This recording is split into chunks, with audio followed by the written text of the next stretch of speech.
From UCF to West Virginia, heck, even BYU, the SEC bias is killing not just football, but now basketball too. How are there 10 SEC teams in March Madness? We're the best. This is our sport. This is what we do. Is Locked On Big 12.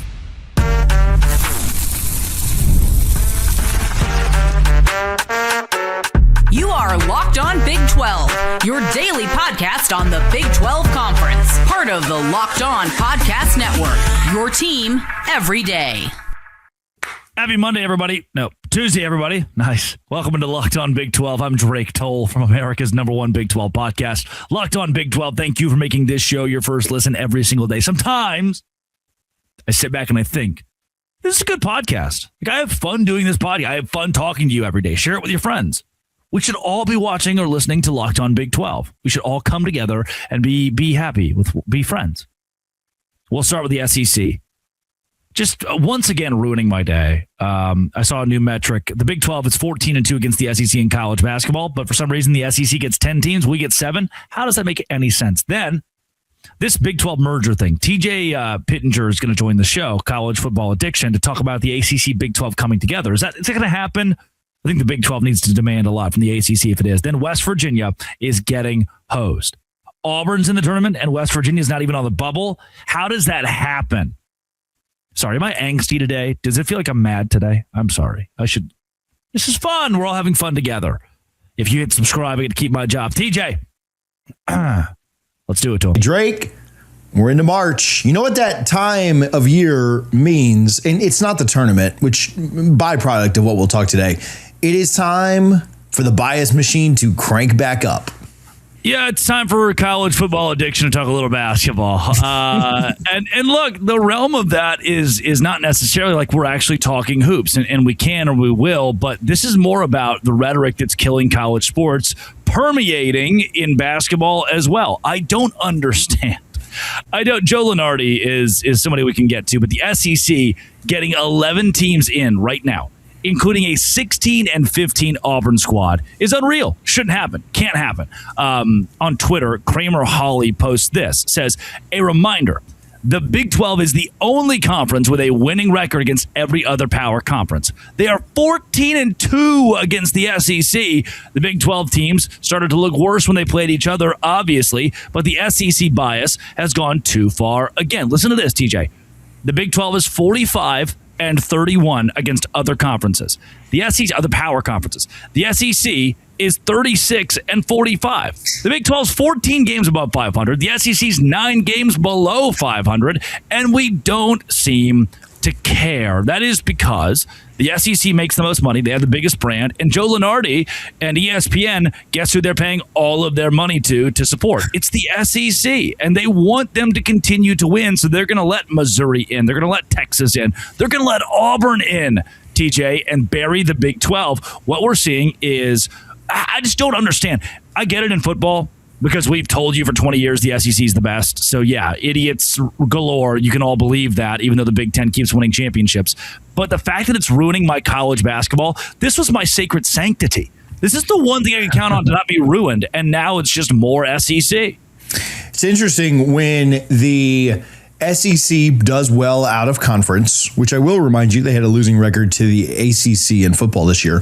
But when they do well out of conference and they win conference games early, which I will tell you as well, slight caveat to that, the SEC was better than the ACC out of conference until the postseason.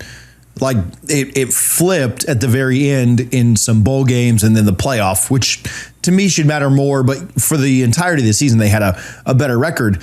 And then when they, like we just said, you beat each other up during the regular season. When an SEC team plays an SEC team, I mean, we don't even make jokes about that typically, you and I, who want to throw jabs, because, yeah, an SEC team had to lose. When a Big 12 team plays a Big 12 team in basketball during the regular season, spoiler alert, a Big 12 team loses in that game. As crazy as that might sound, we don't do ties in football anymore and really never have in basketball. So we don't get that same grace, right? And I say we, you guys, the Big 12, I'm pretty impartial here on this one, but that same grace is not given of, oh, you lost some conference games because you play in a good conference. You don't get that same benefit of the doubt. Last year, remember, the SEC got 14 teams into the tournament. Half of them lost the first weekend. And this would have been a situation where, of course, you're going to have some teams lose. And the more teams you have in, the more losses a conference will take, because ultimately only one team can lift the trophy. So yeah, at the very best, the SEC was only going to have one team that didn't lose in the tournament, which they actually did. Unfortunately, it was UF. But for all of their teams who were fringe bubble teams to then end up losing in the first round and losing the first weekend and not even advancing on after their rough, rigid SEC schedule was pretty telling. Now, it looks like 11 are going to get in this year, so some of them at least are not. They're not going to set a new record of putting all 16 teams in. But again, benefit of the doubt, at the end of the day, we've got under 500 in-conference teams that are going to make it. We also have, it's crazy to me. We have Bruce Pearl, who is just screaming at people to let his son at Auburn into the tournament. And they say, Bruce, this is just nepotism. He got hired due to nepotism. And, oh, by the way, Bruce, you're willing him because of nepotism into the NCAA tournament. And due to that, they're getting publicity. And Bruce has said, yeah, I am. I am bending the rules. I am breaking the rules. I am doing something that is just not journalistic at all. Yeah, I make millions of dollars to be on a TV network, but you know what? I don't care. My son should be in March Madness. And now that storyline has permeated so much that Auburn is right there squarely on the bubble. They have a pretty clean opportunity to go to March Madness and be in the NCAA tournament, which makes zero sense. They're below 500 in SEC play and 16 and 15 over. They have the same resume as Baylor, and no one's talking about Baylor getting into March Madness. And we'll talk more about specifically how Auburn stacks up to some of these Big 12 schools that are being left out. But this is what confuses me even more. The SEC is not in bed with CBS or TNT anymore, right? But it feels like, when's the last time someone was like, yeah, my favorite TV show, my favorite sports show is CBS Today? No. Or, oh, I love watching TNT for their sports coverage. No. We don't have that. We don't talk about the only driving factor right now. There maybe are two.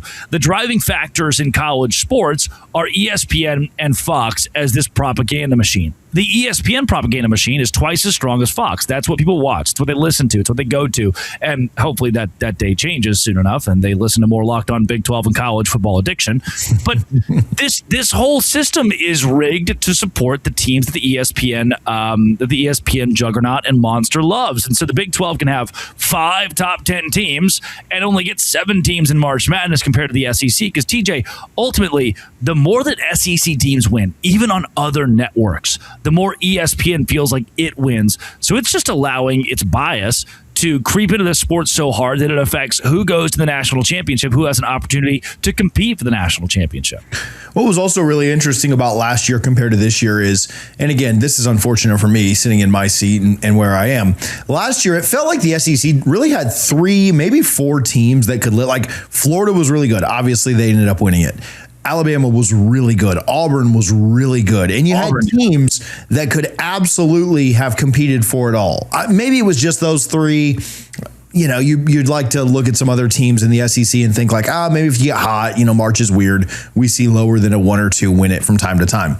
This year, not saying that, Arkansas couldn't get hot. I'm not saying that A&M couldn't get hot. I'm not saying that Alabama couldn't get back there. It feels like Florida and everybody else. Like last year, I kind of understood the argument because I thought you had a lot, not to have 14 in, but to have more than normal. And when they got the benefit of the doubt, you could say, yeah, they've got 4 or 5 teams that could go win this thing. So it kind of makes sense that, you are going to pile up a few more losses. And maybe they were a little bit better out of conference and that carried a little more weight. And we're in a situation now where Florida can definitely go win it all. There's no doubt, right? Like to actually talk ball for a minute. Florida can go win it. I guess if Arkansas got hot, like Tennessee's not winning this thing. I don't think Vandy's winning this thing. Alabama, maybe. I don't know that I have a lot of confidence in them without, playing guys from the NBA. So it's not the same league as it was last year. And they're still going to get the most teams in, aren't they? Yeah, they are. And Texas isn't that good at basketball. Missouri isn't very good at basketball. Those two teams don't stack up to a West Virginia. They don't stack up to a Cincinnati, to a UCF out of the Big 12. Heck, TJ, the ACC is also feeling the ramifications of this. They might not get NC State in. They might not get SMU in. Those are two teams that probably deserve to be there. Virginia Tech, despite their recent losses, is also somewhere around that bubble area. And I think better than Texas and Missouri. But because of the SEC patch, they're going to get special treatment. That is very obviously bad. We're in a bad spot in college basketball because of that. And it's all because of the propaganda of major TV networks. And not that football is any better, but now that it's ruining my college basketball, I'm just sad about everything. What sport is not being ruined by money right now? And after our roundtable in D.C. on Friday, nothing changed. Hey, today's show is brought to you by Robinhood. Robinhood. Oh, yeah. What if sports were traded like markets? Now you can put your sports IQ to the test in real time. That's right. With Robinhood Prediction Markets. It's not you against the house. It's you participating in the live market. You can buy or sell your positions live all game long. Use your sports knowledge in the moments that matter. Robinhood Prediction Market changes the game. It's the people moving the action. So when the momentum shifts, you can move with it. I always knew the game, but I never had the dynamic way to apply that knowledge. Now I can actually take part, live in a market that is powered by people. You're no longer just a spectator. Play by play. You decide. Trade every play with Robinhood, now available across U.S. Download the Robinhood app now to begin. Futures and cleared swaps trading involves significant risk and is not appropriate for everyone. Event contracts are offered by Robinhood Derivatives, LLC, a registered futures commission merchant and swap firm. Robinhood. Today's show is also brought to you by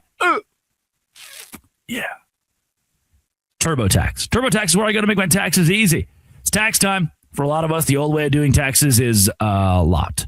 Try to book an appointment that's not the most convenient, or sitting in a waiting room with a stack of papers, emailing back and forth and wondering if you'll ever get, if they really get your situation. This year, you're getting a major upgrade. Intuit TurboTax now has in-person locations nationwide. You can meet face-to-face with real tax experts, and your documents get uploaded straight to your TurboTax app on the spot. Just like that, you're done. Your TurboTax expert works to get you every dollar you deserve while you get real-time notifications as you go about your day. It's the relief of walking in and meeting a real person and walking out knowing your taxes are being handled right. Head to TurboTax.com/local to find a store near you and book your appointment with TurboTax. Hey, well, if you're Locked On Big 12 every day, or do you want ad-free Locked On Big 12? Free for a month? The Everydayer Club is the spot for you. Join my Everydayer Club, lockedonbig12.supercast.com. Lockedonbig12.supercast.com. Oh, and by the way, you join the Everydayer Club. There's a group chat Discord on there, and we're going to do our own NCAA tournament bracket challenge. You can get that Everydayer Club bracket pool on the Discord for a chance to win Locked On merch. It's going to be a ton of fun. Use code MARCH. Use code MARCH to get your first month free. Lockedonbig12.supercast.com for the Everydayer Club. Let's go. Drake, we've talked about this before, but it's starting to come up. It's the offseason, so of course it's starting to come up. We've talked about the media rights between ESPN, the Big Ten, and what the ACC and the Big 12 have. Would a merger between the ACC and Big 12 for media rights make sense?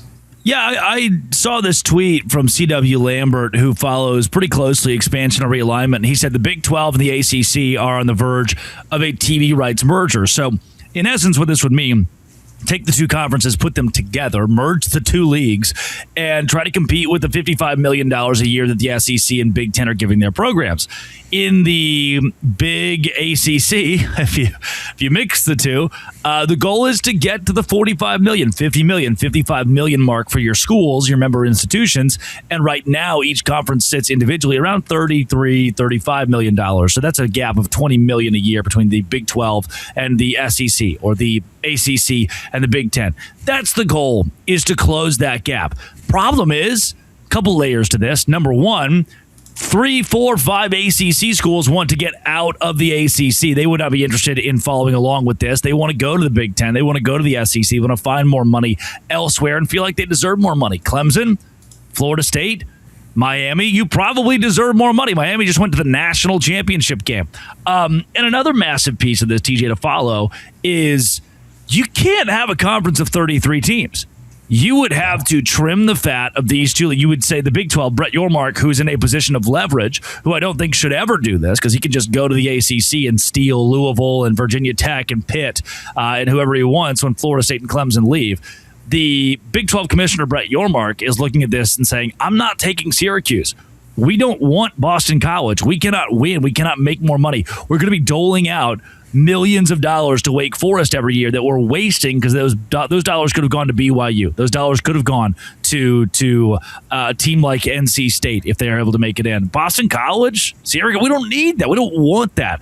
If you're to merge your media rights, it would be while trimming some fat out of these leagues. SMU could be a piece of that as well. And TJ, honestly, one of the reasons that I brought this up off camera with you and brought up the topic, you're the ACC guy. I mean, is this the life? Because the Pac-12 fell apart. Is this the kind of life raft that keeps that league alive, or is it kind of doomed to fail in 4 years anyway? Probably more so the latter. Yeah. But sorry, I don't know what to catch up. 2030, 2031 is when ESPN's contract with the ACC starts to really wane out and schools can leave for, Yeah, so it can wane out. But here's what the ACC has. And so 2036 is when the deal is up. And the way that, listen, I'm not giving the ACC any credit for this, but as much as we talked about it being a negative that the ACC signed their deal through 2036, if Florida State leaves and Clemson leaves and Miami leaves and North Carolina, maybe anybody else, they're protected. The ACC's deal goes through 2036. And as much as we crapped on them from the program perspective, I'm just going to let it keep going. As much as we crapped on them from the program perspective and how that wasn't a good deal for Florida State and why that wasn't in their best interest, when you look at it from the perspective of the ACC, there's not an addendum that says, but if your big brands leave, you get cut down a few $1 million a year or whatever it is. The ACC would just need to get back up to the minimum number of teams, which I believe is 15. So they're going to try and add the Memphises and the USFs and the Tulanes and programs like that if they haven't found a home. So if you're the ACC and its members, you kind of know that the ship is sinking anyway. So why not let it sink and make as much money as you can for that 5 or 6 years? So like you said, Syracuse is never getting an invite to the Big 12. If you're Georgia Tech, why not just take all that money that Florida State was making and Clemson was making and Miami was making? You're now the big dog in the ACC. Make that for 4 or 5 years. And when that deal looks like it's coming to an end, then you try to jump to the Big 10, unlikely, or the Big 12, SEC, something like that. I think that the ACC is kind of doomed one way or the other, but I think because they wrote such a long deal, they'll be saved until 2036. Then around that time, I think ESPN comes back and says, all right, we'll give you a deal, but it's going to look a lot closer to what the Americans getting and the AAC's getting than what even the Big 12 is getting at that point. So, okay, and sorry to hijack the show here. By the way, I like that your light went out. It's giving you this like ominous look too. Oh, yeah. You got this kind of dark vibe, this intense vibe. Yeah. So with that, 2036 is the true blow it all update. And the reason I'm bringing up 2030, 2031 is Florida State. You hit on this. Florida State and Clemson, or Duke if they want to, or Virginia, paying a much lower fee to exit the ACC and just going somewhere else and trying to jumpstart their newfound conference and their new membership with somebody else like the Big Ten or the SEC. And if that happens, here's my statement, and I want you to corroborate or push back. The Big 12 is in a better spot than the ACC, two leagues making similar money and revenue. The Big 12 is in a better spot than the ACC, even despite the lack of postseason success the ACC has had. I'm putting the Big 12 above that conference because its member institutions want to stay. 16 teams that want to be there. 16 teams that are happy with the grant of rights. Whereas in the ACC, half your schools petitioned to leave 3 years ago. TJ, I want to take the conference. I'm siding with the conference. I'm giving leverage to the conference whose teams want to be there, whose schools want to be there. I think you're right that the Big 12 would be in a better spot. There's no doubt. I mean, there's no argument against that. The big question would be, so Georgia Tech is the best example to me. They've had top 3 viewership the last 2 years in the ACC. Crazy. That's crazy. And now they weren't it's a 5-year rolling total for higher payouts if you're in the ACC. So they weren't quite at the top of that. Shockingly, Florida State was, even with all their bad that's been mixed in with a couple of good years. If Florida State and Clemson were to leave, and Miami was to leave, and North Carolina was to leave, does Georgia Tech say, man, I'll go to the Big 12 right now for the stability? Or do they say, man, I'd really like 3 or 4 years where I make all the money, right? Like where Florida State got this extra $20 million a year, well, closer to $15 million a year, but then you remove the Florida State, Clemson, and Miami payouts. That could be like an additional $20 to $25 million a year for Georgia Tech above what kind of the Big 12 and the ACC kind of median is. And so that would be what was interesting. It will be interesting when they need to make that decision is, yeah, the Big 12 stability would be there. Same kind of question for Louisville or Virginia Tech. But man, what if Franklin kind of turns them into a winner? And then they're at the top of the pecking order when it comes to TV viewership. In all reality, stability probably does mean the most, but a lot of these athletic directors and presidents are going to try and have their cake and eat it too. Hey, let's do 3 years of this ACC extra $20 million.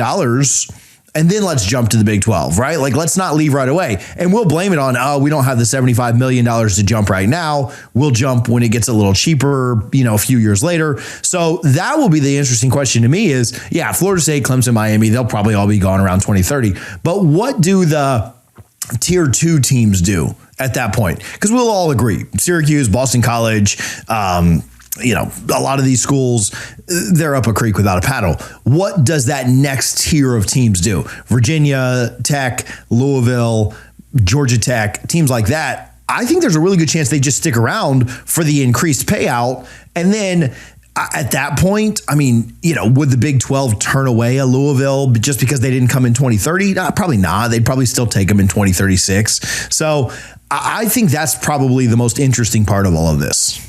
Yeah, it's the money side people need to be tracking on this one. And for the Big 12, I don't think the money would make sense. It won't. To take a Wake Forest, to take a Syracuse, it would be Brett Yormark calling Jim Phillips and saying, I am the captain now. I'm commandeering your conference. I want these 8 schools. And the Big 12 is a 24-member conference. We'll split up into 3 or 4, 6, or 8 team factions, and those teams will play each other. And we'll bring back regionality in college football. That's what I would love to see. That's the one piece. If these conferences get big enough that we can divvy it out to where Oregon doesn't have to play Rutgers, and Oregon can just stay on the West Coast and still play 8 games relatively close to them, and then go to a tournament format, semifinal, final for the Big Ten championship, that's when I'll start to get more around the idea that this is working. This is something that is sustainable. The Big 12, by poaching ACC schools, could garner that and give West Virginia a lot of games in its backyard, while also just kind of bubbling up Arizona State, Colorado, BYU, have them play each other. That's not a bad thing. Yeah, if you almost had, and that's what, that's why regionality made so much sense in college athletics anyway.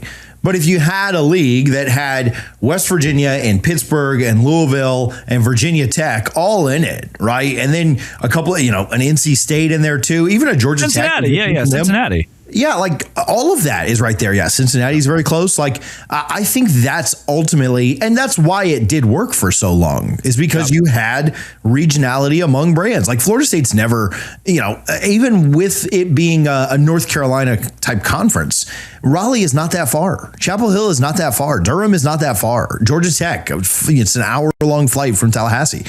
All that stuff made a ton of sense. Now, when you added the Louisvilles of the world, yeah, you went a little further. When you added the Syracuse of the world, you went a little further. And now you've added the Cows of the world, and you're traveling cross-country. That doesn't make a lot of sense, but it is what it is. I think a lot of it could make sense. You even mentioned SMU.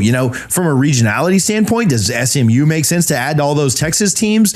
They need to add quite a bit. I know they're winning right now, and that helps, but they need to win pretty consistently and grow that fan base. They certainly have the money commitment, but I think there could be a lot of things in the ACC that make sense for the Big 12. And when the ACC craters, certainly that's who's going to look to pick up some of the, I don't want to call them scraps, but those tier B teams or tier 2 teams.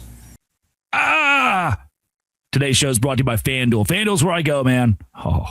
This month, FanDuel is my back pocket. On the app every day, utilizing FanDuel to make sure that I am the most knowledgeable as it pertains to college basketball and the big postseason tournament ramping up. It's nonstop. Big games, tight spreads, momentum swings. You can be in on the action. Build any college hoops parlay that you want and get a college basketball parlay profit boost. Profit boosts are good. Go safe. Go bold. Ride with the team you've been following all season. Do whatever you want. It's your parlay, your style, now with more upside behind it. Go to FanDuel.com to get started. FanDuel.com. FanDuel, play your game, and do that with FanDuel. Today's show is also brought to you by 5 Hour Energy. Welcome to the 5 Hour Energy Flavor Draft. 18 different flavors to choose from. New options like confetti craze, fruit rainbow, cotton candy. There's something for everyone. But my number one pick is strawberry banana. So good, man. Not very acidic. Sweet taste of banana. 5 Hour Energy shots give you a boost with zero sugar. And they have upcoming flavor innovations that are planned for you. I would love to see them make a very strong pina colada 5 Hour Energy, because I love a good pina colada. Find your new favorite flavor of 5 Hour Energy. Available online at 5hourenergy.com or Amazon. 5hourenergy.com or Amazon. Visit them today. West Virginia, 9-9 in Big 12 play. They beat BYU, but they're about to get screwed out of this dance, aren't they? I'm angry. I'm angry, man. Someone has to help me understand how a team who is getting a bye in the Big 12 tournament, West Virginia, who is 18-13 overall, 7th in the Big 12 conference, is not in March Madness. Okay. And look, in a vacuum, somebody out there saying, oh, well, of course they're not good enough. Auburn. Listen to this. This is a tweet from Jack John Semi on Twitter. Alabama jumps from Joe Lunardi's 15th overall team to 10th overall team with a win at home this last week over Auburn. Auburn at 16-15 with 2 quad 2 losses and a quad 3 loss, as well as barely beating in overtime Bethune-Cookman is in the field. Auburn's in March Madness. West Virginia, they're not in the last 4 in. The first 4 out, the next 4 out. They're somewhere way buried super deep by Joe Lunardi in the ether so you could never find them. How? Okay, listen, just here are the metrics. Here's what's confusing me. The same West Virginia team that just beat BYU and they were ranked in the top 20, that beat UCF 77-62. They had a skid. They lost at home to Utah. They've lost some bad games, but hey, so has Auburn. So has Santa Clara. So have the teams Joe Lunardi has in his bubble, like SMU or VCU. For West Virginia, they are the 7th team in the Big 12. Iowa State is the 5th team in the Big 12. Okay, Iowa State currently grades out as a 2 seed in March Madness, but West Virginia is not in the field. How could you be a spot behind a 2 seed in March Madness, yet you don't even get a bubble distinction to go to the big dance? How do you finish at 3 spots above BYU, who's a 6 seed in March Madness, yet you do not have the respect? You finished above the 6 seed in conference play. You beat them 3 games ago, yet you don't get to be in the NCAA tournament. Oh, and by the way, not only do you not get to attend the tournament, we're not even going to talk about you having the possibility to be in the tournament. TJ, this is the same West Virginia team that's got pretty strong, like they went on the road across the country to beat Arizona State. They went on the road and beat UCF. They went on the road and beat Cincinnati. Arizona, I mean, that Arizona State win, they've proven themselves. They beat Kansas earlier this year. They've proven themselves against opponents on the road and at home. Auburn, TJ, we're letting Auburn in, but we can't let West Virginia enjoy the big dance again. They got snubbed last year. They'll be snubbed again. Well, you asked the question, and I know you asked it hypothetically, but the answer is the reason they're not getting the consideration is because they have the wrong conference logo on their chests. Yeah. I mean, that's all it is. You know, you look at the metrics, you look at the way they grade out, you look at the wins that they've had, the quality, they're getting penalized for playing the Big 12, which is a great basketball conference. Like, if you want to say whatever you want, like you're a homer for the Big 12. I get it. And then I take a pretty pro Big 12 stance. I'm not out here fighting that the Big 12 is the best conference in college football. I'm just not, right? Like, I'm not an idiot. I understand, anybody that argues against the Big 10 right now is kind of crazy, but I'm not arguing that. But when you look at where the Big 12 is from a conference standpoint and the number of elite and great and then really good teams that this conference has and the storylines, I mean, look at UCF this year. When you look at what the Big 12 has done, not just this year, multiple years now, I think it is so disrespectful to, I don't know that West Virginia is a blue blood, but like West Virginia is a historically great basketball program. And so we're not talking about, flash in the pan, good 1 year. We need to see it multiple years, which is not really how tournament time should be decided anyway. But we're talking about a great basketball program that is completely getting the shaft. And again, it's because they don't have the conference logo. If they had, if you replace some of those big Big 12 wins with some of the mid-tier SEC teams, those would have just meant more. Right. If you go on the road and you beat Texas, then Correct. You're in. If you win at home against go beat all these other teams. Win at home against Auburn or LSU, then you're in. At that point, we like you. We want you to succeed. We want you in our tournament. But if you play in the Big 12, you don't get that. You don't have that liberty. It's confusing, and you're right. It's just a logos games. But so West Virginia, TJ. This is again. I want to detail how absurd this is. They are 18-13. Auburn is 16-15. West Virginia in the Big 12. They ended up finishing on the top half of the Big 12 conference this year, and they're going into the Big 12 tournament with a bye. Auburn was 7-11 in SEC play. Again, we're talking about an Auburn team that's above West Virginia in going to March Madness. Net ranking, West Virginia, even the net is still hovering around where the bubble is. I have an even bigger question, by the way, because for some reason Auburn is 38th in net. Both of these teams are top 5. They have 5 quad wins. Auburn and West Virginia both have the same number of quad 5 wins, or quad 1 wins, I should say, with 5. I don't get how their net disparity is there. And it raises a bigger question. When we weight these things, net, strength of schedule, RPI, college football is the same way, TJ. When we weight those things, we weight it because Alabama was number 3 to start the year. So Florida State beat the number 3 team in the country. Did they actually? No, they beat the number 12 team in the country. And then we give Virginia props for beating the number 11 team in the country. Was Florida State really the number 11 team in the country? No, of course they weren't. But because of the way net works, because of the way the ESPN strength of schedule works, guess what? We only count what you did and how good they were at the time, even though it's a completely absurd way to. LSU gets a ton of credit for beating Clemson. Why? They both sucked. But for some reason, these algorithms are built so that, if you play in the SEC and you are perceived to be a good team before you even played a snap of football, we're going to give our basketball, we're going to give you the benefit of the doubt. That's a broken system. We talk about NIL being broken, the portal being broken. There's a lot broken to how we're handling college football and college basketball from a resume standpoint that needs to be reformatted, needs to be studied, needs to be changed. Talk about how good the Big 12 is. Do you want to try and give some hope that West Virginia could reel off a few wins in this thing and maybe play their way in? I'm not saying, obviously, if they win the whole thing, that's not even the point that I'm making, because then obviously they'd be in. Right. But are there enough wins to be had against quality teams in the Big 12 tournament for the Mountaineers? Yeah, I think BYU will knock off Kansas State in the first game on Tuesday. And then after that one, I think West Virginia, who just beat BYU, has a leg up on the Cougars. They should be able to beat BYU again. And we already know the Cougars are getting into the NCAA tournament, so West Virginia winning that is going to give them a further boost.